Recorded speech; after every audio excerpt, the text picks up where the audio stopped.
How to get or how to grind in SpongeBob Tower Defense. So today I will teach you on how to grind.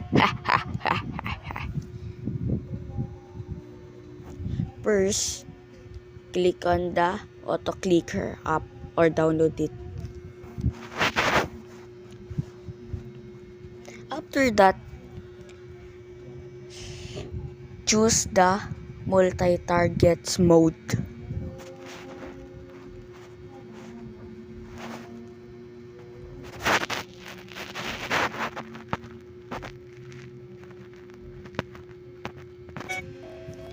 So what are we wanting to get or grind for the AFK build or set? To get this Heartman, bro. It's so OP. We need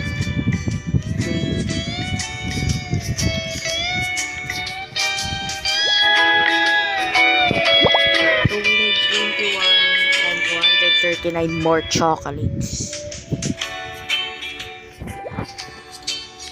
Put Davy Jones on rock bottom. So you need to be a pro player, bro.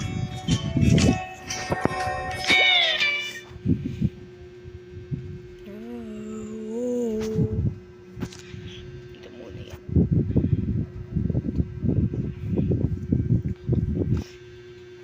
Okay. Let's wait.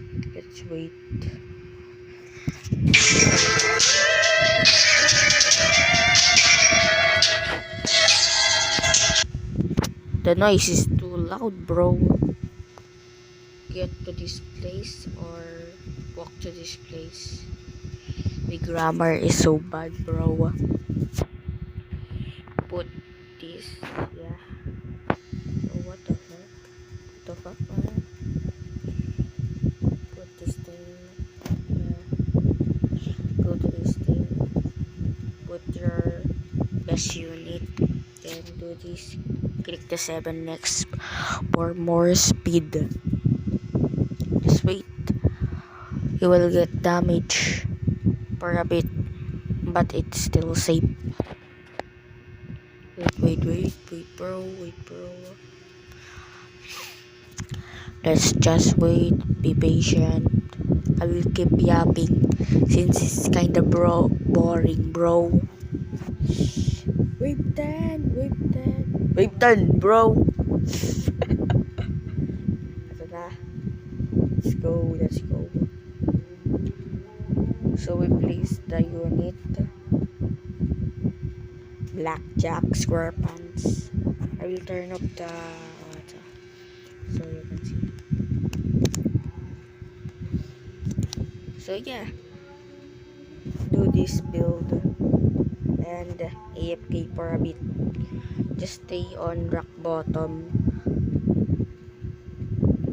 Chapter 1 and the first map.